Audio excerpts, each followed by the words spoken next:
Hello, my beautiful people.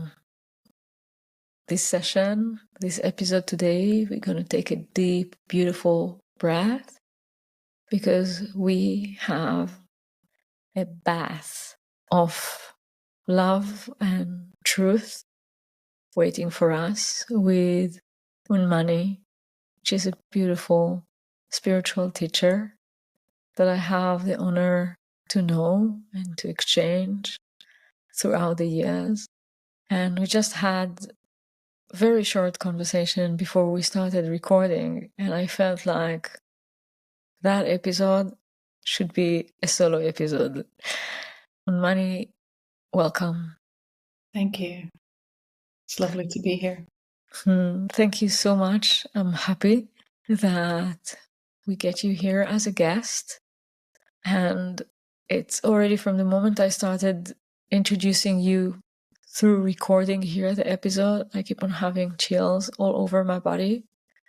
And I feel that those chills as an extension, we can say, when you mention the names of the books that you wrote. And I would love you to give us the download again. So the audience, although I have the names, I feel that there is something when you are speaking those names, that there's the encapsulation of the truth and the wisdom that is captured there is being transmitted. Yeah, sure.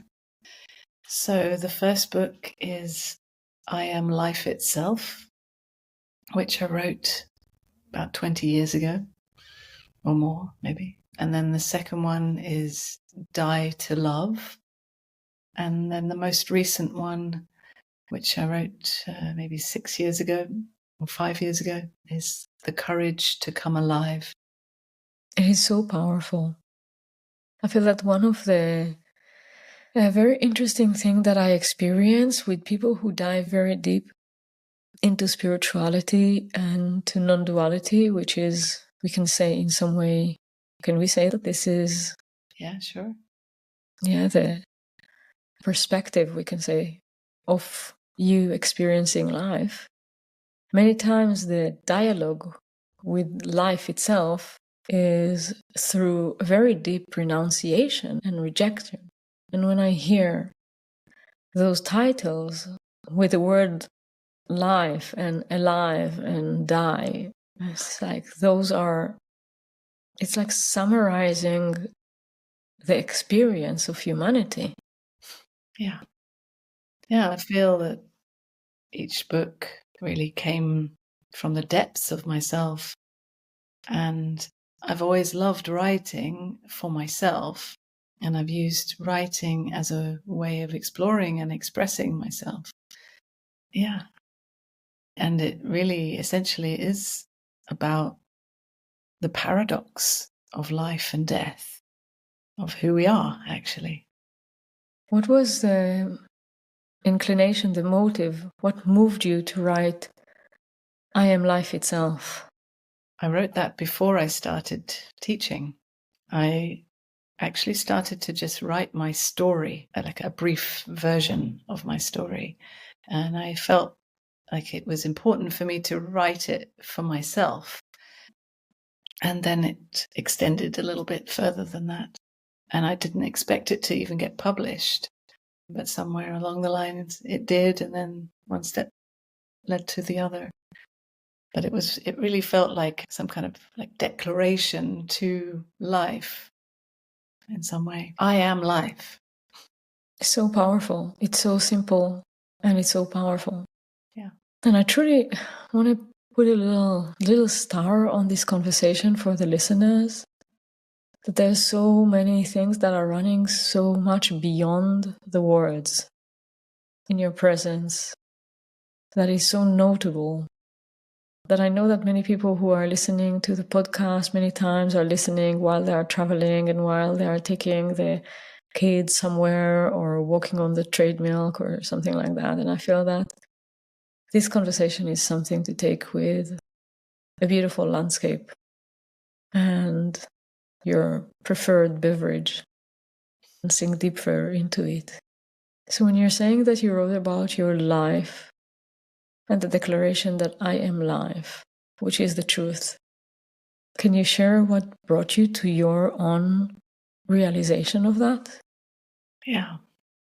First of all, I feel as a child, I always knew this. I feel like, most children, or we could say all children, are this, know this, but usually it's forgotten or overlooked as we become adults. And for me, there was no forgetting. It was a continuous knowing. But because as a child and as a teenager, I didn't have anyone around me to reflect back to me that what I knew was the truth, I assumed that there was something wrong with me. And I thought, I'm not like everybody else.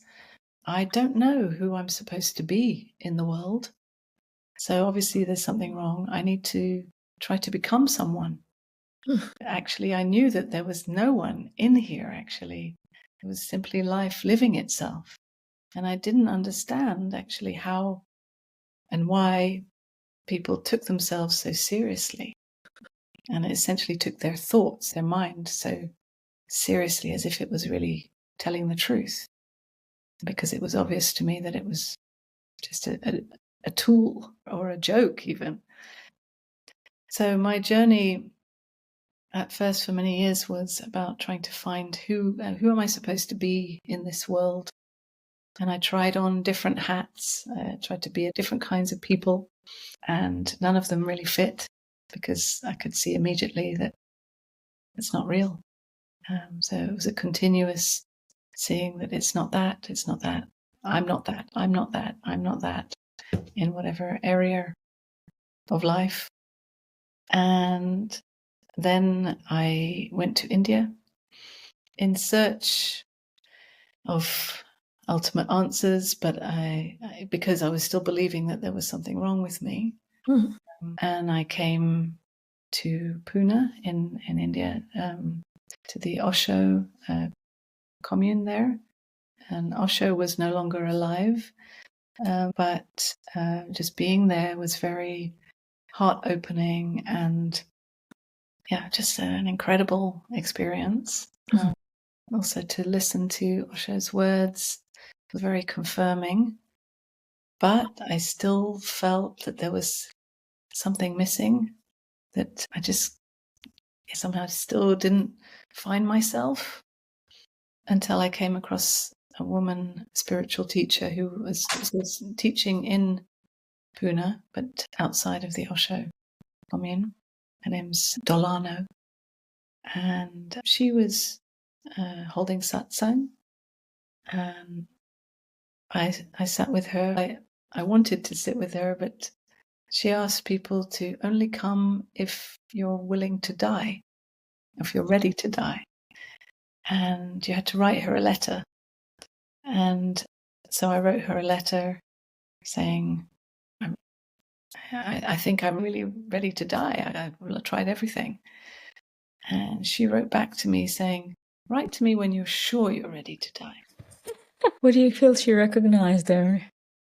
My hesitation, my lack of full commitment, at least in what I was saying. I felt like I felt it. I felt the commitment and the readiness, but I wasn't going for it in my expression at that moment. And so when she wrote back, it really threw me back onto myself and was very confronting, forced me to see I need to really put my life on the line here. And so I wrote back saying, okay, I'm ready. I'm ready to die. I've tried everything else. And yeah, I really felt I'd done quite a few different therapy groups in the Osho community. And in one, I'd broken my leg trying to kill my mother. She wasn't there, obviously. And so nothing helped. Nothing got me to the root of things. It was always just dancing. Stories. And so then I went to Dolano and I spent some time there. And in the beginning, I felt like she was speaking about something that I still needed to attain. The way that she was, somehow I interpreted that what she was speaking about was something other, something out there, because everything, my whole life, everyone has been speaking about something other, right? Something else. No one ever actually points to who I am. And so I just assumed that's what she was doing too. Until there was a certain moment one evening where I was like, could it be that she's really speaking about and pointing to who I really am, what I've always known since I was a child? Could it be that anyone in the world could actually say that? And I realized that yes, she was pointing to that. So that was mind-blowing, that someone in this kind of play of the world could point to what is beyond the world. Mm. And so it was a big confirmation for the little child here that had always known that and never forgotten, but never found it reflected in the world until that moment. Yeah, so that was like the major realization. And then after that, it was more about, okay, now what? Like, how is it lived? Now that I'm not in search of it or trying to mold myself to become someone, how do I actually live this? Yeah. This truth, although it is alive in every encounter that it is present, it feels so heart nourishing. I can literally go in tears. And I know many times I have that people are saying about my look, the way that I look. They say about my eyes. I'm saying to them, it's not my eyes, it's where I'm looking from. It's not what I'm looking at, it's where I'm looking from. Yeah. This makes the change. And it's also beautiful for me to remind or demind this moment that there is no way, a real official way, where you die. Yeah. It's really a signature. It's different for everybody. It's really different from everybody. And what you were sharing, that you were thinking that your mental perception at that time of the search, was already saying, oh, I moved to that direction. She's going to take me from here to the next point. So we're already speaking about pointing somewhere else until you drop that away. Yeah. And you could see that all the fingers are pointing inwards. Yeah, and beyond. It was the most intimate knowing that she was pointing to something that I felt was so private and intimate, and that I was alone with it. I'd always been alone with it. Yeah. But the reality is that I'm never alone with it. I'm always alone with it. But it's yeah. One of the sentences that I have my manifesto, my words, my sentences that takes me through life. And one of them is, God is a private thing. It's a private thing. I'm very happy to hear about your God. If you want to share with me and be with me with your God, but it's like, God is a private thing, and just like, my God is my God. And it's almost not my God even. It's like, it's that. And this is where words are just limited. silly. Yeah. This is so inspiring that you wrote 3 books about those things. Wow. But I feel like I didn't write them. Yeah. I remember after I wrote the first book and it was published, my parents said to me, oh, we're so proud of you. You wrote a book. And my publisher said, oh, well done. Or I was supposed to have a party to celebrate the publishing. I felt like I didn't write it. I can't take credit for it. Yeah. It somehow just came through. I want to go to a sentence that you said, and maybe we can massage it a little bit, where she asked you if you're really willing to die, and you said, I am willing to die. And I feel that there are some people among the listeners that can take this and breathe. It's a part of the conversation. And I can also assume that there will be people who wouldn't even be able to understand how could it be that someone is asking you that you would be willing to die if you want to learn with them. And so can we massage that a little bit? Yeah. I feel like in the years that I've been teaching that I've evolved in terms of like how I use these sentences. Are you willing to die? At the beginning, I assumed that if you're on the spiritual path, that you must be willing to die. Whereas actually, I've realized that not everybody has that same willingness, and that's not a bad thing. It's just we're all unique, and our paths are all absolutely unique.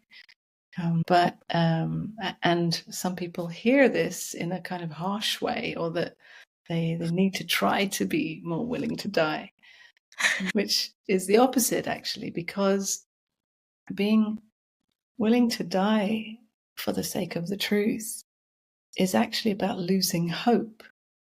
Right? It's a sense of hopelessness, which sounds very depressing, and it can be depressing, but it is also, it's about trying and failing at all the other options that are available to you and seeing that there's nowhere to go but be here. There's nowhere to go but this. And to meet yourself.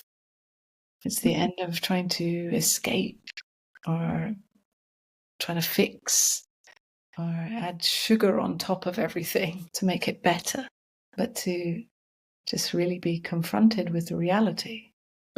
And the I in the sentence of I am willing to die is the artificial identification. Absolutely, yeah.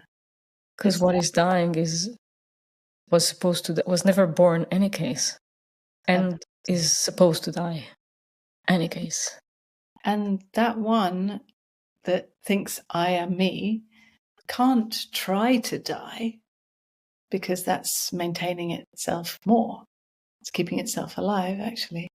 And it doesn't want to die. Its nature is that it wants to survive. But that's why I say it's about hopelessness. When we've tried to know myself through the mind, through what I think, who I think I am. And we've realized that it's hopeless. We've tried all different ways. And so there's a death in seeing that I am not limited to that me. That me might be here, and we use the word me, we tell the story of me, but we recognize once that me is seen to not be who I really am, once that death has happened, that I'm not located in that me. I'm not in that story of me, that I'm so much more, unlimited, in fact. I'm life itself. Yes. And I know that in your life story, death came in a way that I remember that it was just the time that I got to know you, and I actually have met more your husband than you. So I've met him and I've met your child. And yeah, I came to listen to you. And then there was a moment where I heard that your husband passed away. Death kept being a conversation. Yeah. In fact, I wrote the book Die to Love, and then my love died. He died suddenly from a sudden heart attack. And so It's very young in age, correct? yeah, it was 53. Yeah, while we were in India. And so it was a big shock. Also for me, I'd never had someone really close to me die before. And he died in my arms. Luckily, my son, who was 2.5 at the time, he was sleeping and a friend was with him. He didn't see it. Yeah, it was, yeah, no words. It's a big slap in the face, let's say. but at the same time also another wake-up call. Although, of course, I would never have wanted it to be in that form, I feel also his death was a gift. It humbled me even more, and it brought me to my knees. I feel, in a way, it turned me inside out. Even more. Even more, yeah. Spirit was calling you even more. Mm. Sometimes it is so challenging to people, and it takes me to the spiritual suitcase that we were speaking about, and you couldn't understand, why am I saying spiritual suitcase? What do you mean by that? I feel that the way that I see it many times is, I feel people try to take spirituality like this is a book that they should put in their pocket. Yes. Sometimes people are asking me and saying, "Oh, we don't understand what you're doing," like people who are in marketing and so on. I said, this is a good way. You don't need to understand what I'm doing. It's okay. It's okay. It's a good sign that you don't understand. Because if you could understand, then you could take all of me. You could take all my spirit. You could take all my omnipresence. You can take everything that I'm playing, like my entire life, and you could put it in a pocket. And I'm not supposed to go into a pocket. I'm not supposed to go into a square. I'm not supposed to go there. Yeah. You feel the same. Absolutely. Life is much more mysterious than that.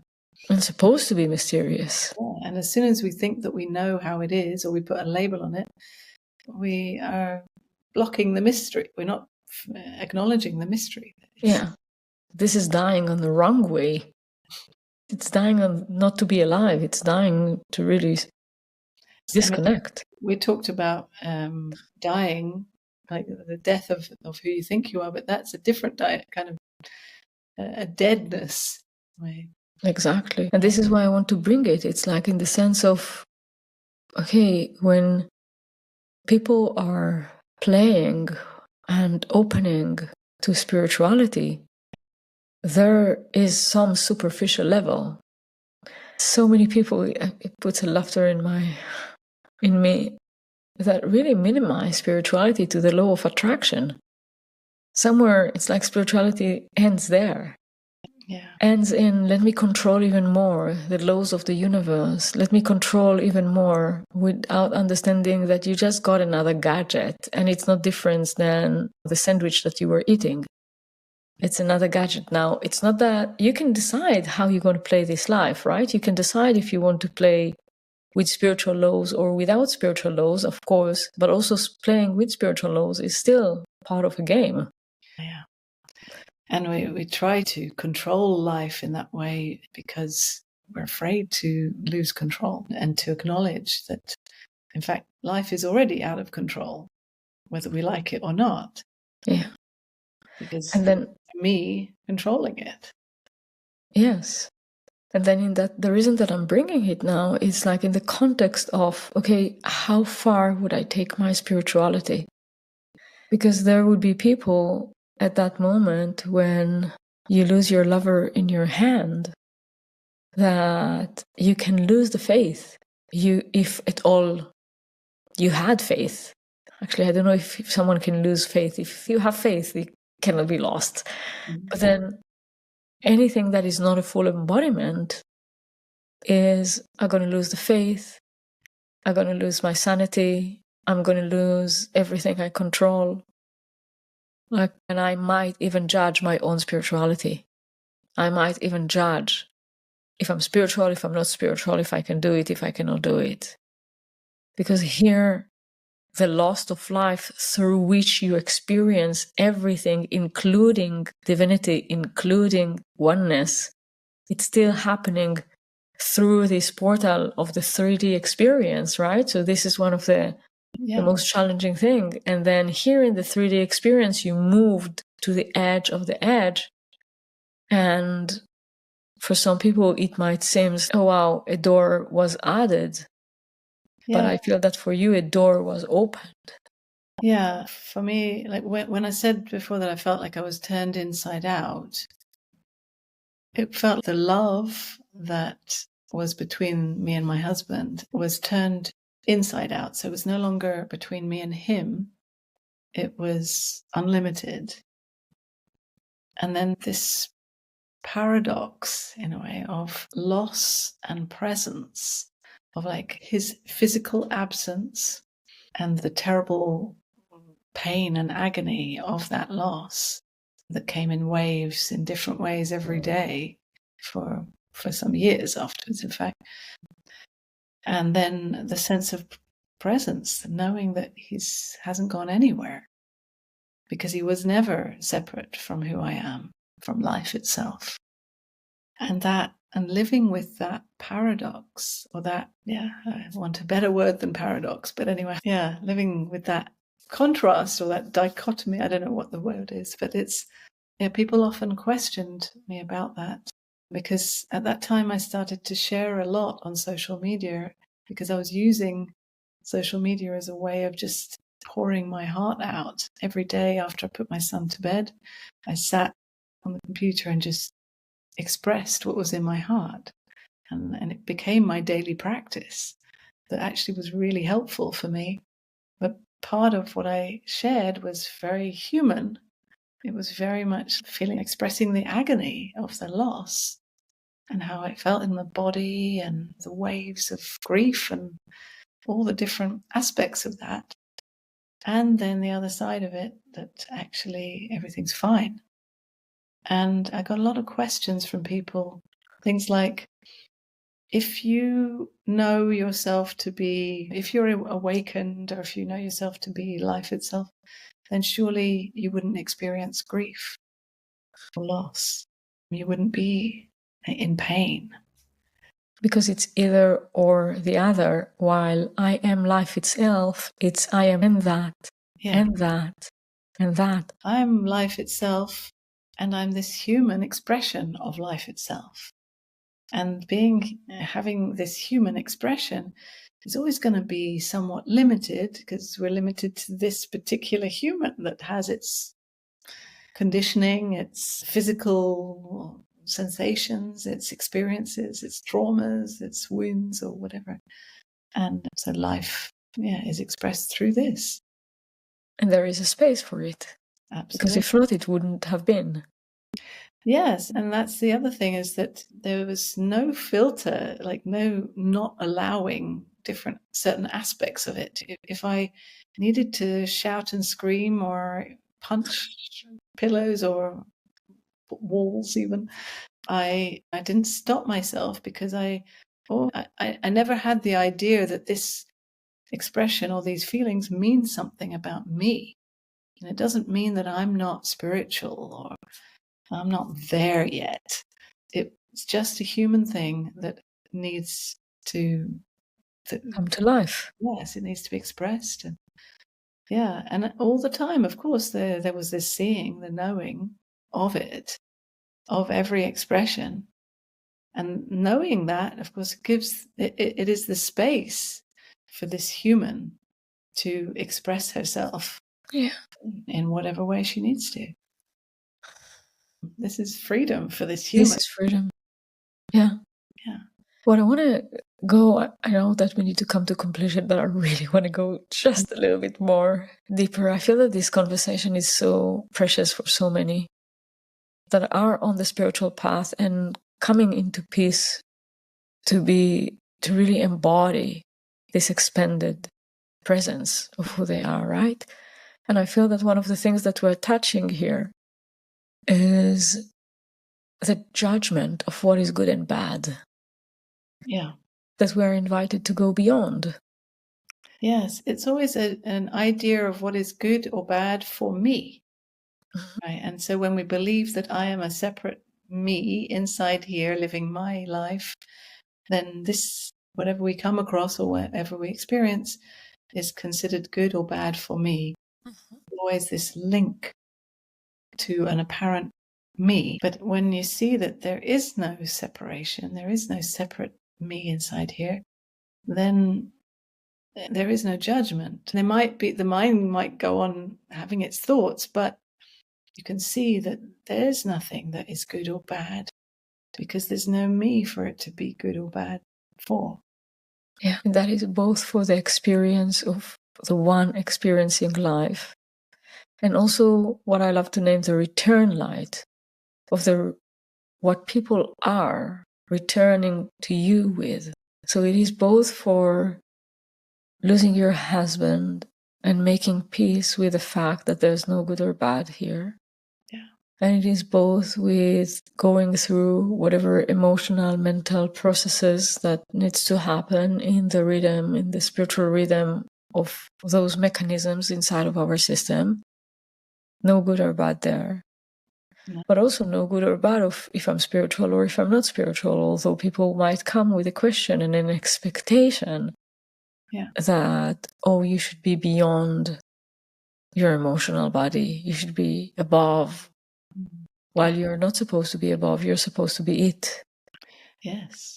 There's actually something that my husband, the way he expressed this, I found very touching and beautiful. He said, I'm absolutely loyal to this guy. I love that. Yeah. Wherever he takes me, if you want to get. Yeah, and sometimes it was messy, because this guy can be messy, or this woman. Thank you. Such a beautiful, deep conversation. Yeah, thank you.